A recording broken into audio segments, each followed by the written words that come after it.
O médico afastou o estetoscópio do peito da criança enquanto olhava para os relatórios de exames diante dele.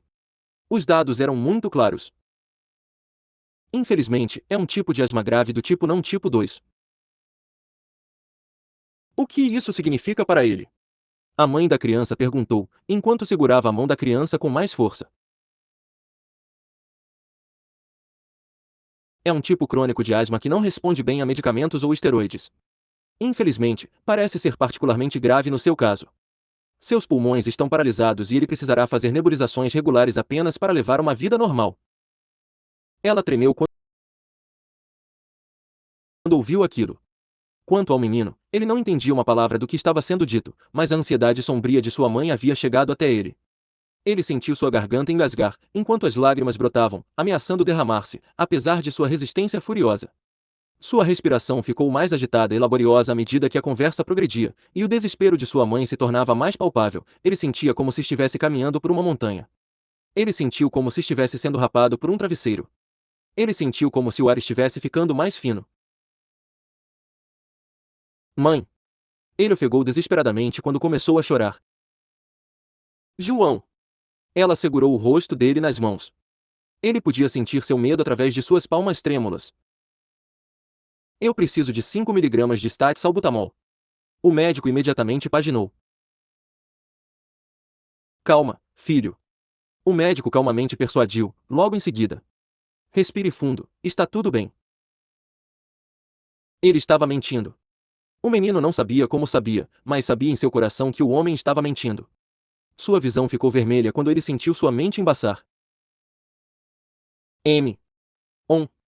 Ele sussurrou enquanto lutava para segurá-la. A última coisa que ouviu antes de perder a consciência foi sua mãe gritando seu nome. Asterisco asterisco asterisco asterisco asterisco asterisco asterisco asterisco asterisco asterisco. João acordou com um baque, respirando forte e claro, encharcado de suor. Demorou apenas um momento para se lembrar. TSK.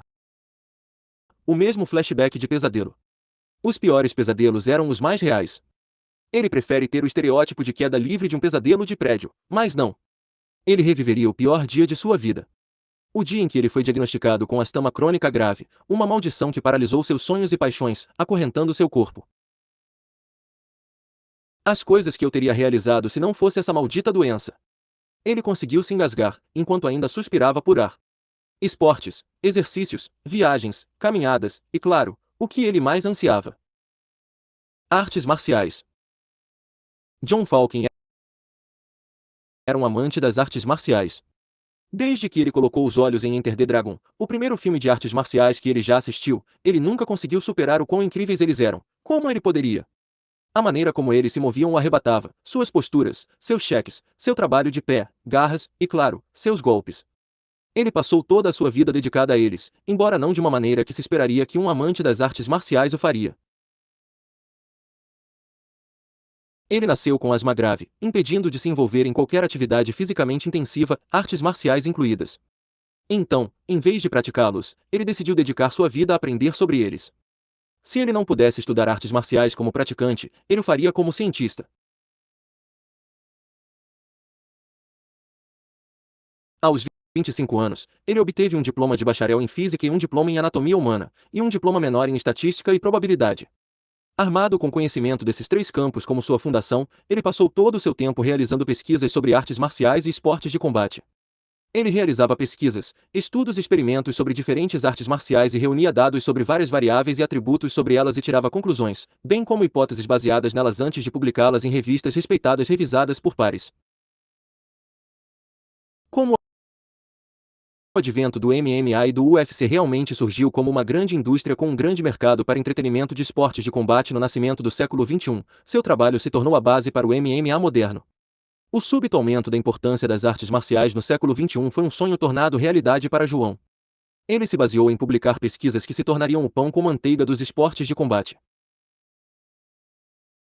E então, ele morreu. Aos 59 anos, seus pulmões já comprometidos entraram em colapso, e ele faleceu pacificamente. Ele passou a vida inteira dedicando seu coração e alma à única coisa que amava, e morreu amando-a, enquanto ainda amaldiçoava as algemas que o impediam de realmente incorporá-la. No entanto, este não foi o fim. HM? João mexeu ao sentir uma estranha sensação envolvendo. Eu não morri.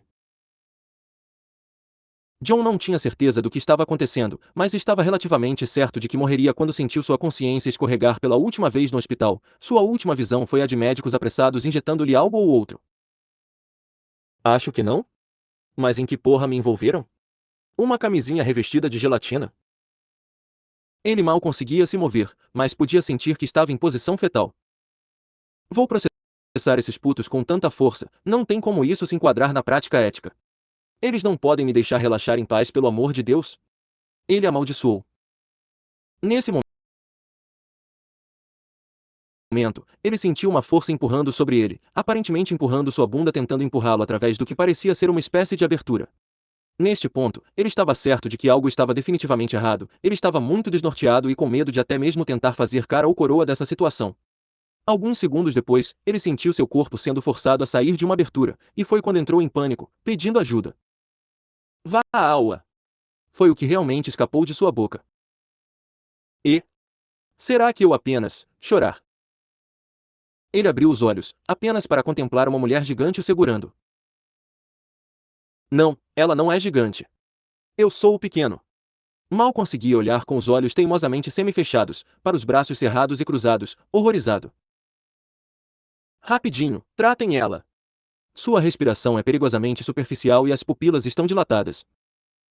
O que se seguiu foi uma longa sessão de tentativa de estabilizar o estado de sua mãe biológica. Os supostos médicos e enfermeiros desempenharam diligentemente diversas ações com grande determinação, mas, infelizmente, sem sucesso. Lenta mas seguramente, seus olhos perderam a luz, mas nunca se afastaram de João. Hora da morte, 17h42. João não entendia a língua que eles falavam, mas entendia o que tinha acontecido.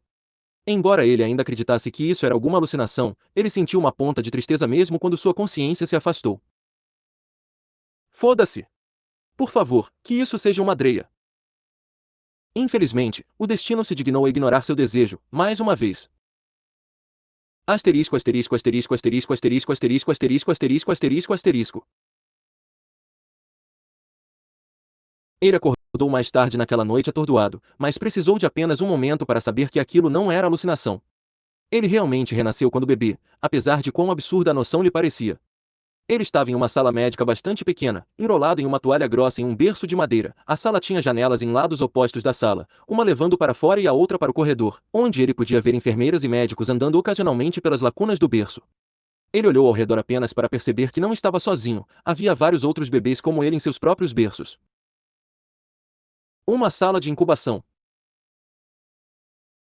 Ele suspirou. Ele não tinha a menor ideia de onde estava, mas a julgar pela língua estrangeira em que falavam, bem como pela diferença de roupas e até arquitetura, ele estava muito, muito longe dos Estados Unidos. Não é só isso, o nível tecnológico deste lugar é muito baixo. Salas de incubação como essa estão cheias de dispositivos que monitoram os sinais vitais dos bebês. Além disso, também não havia tecnologia eletrônica quando me entregaram. Mesmo esta sala não tem luzes, apenas lâmpadas.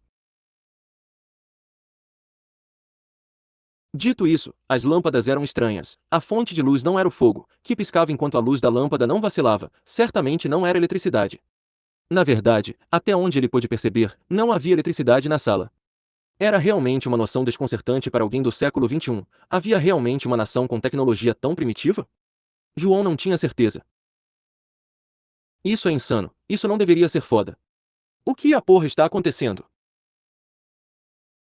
Supondo que renasceu, ele não sabia se renasceu mesmo no século XXI. E se ele renascesse em um futuro distópico?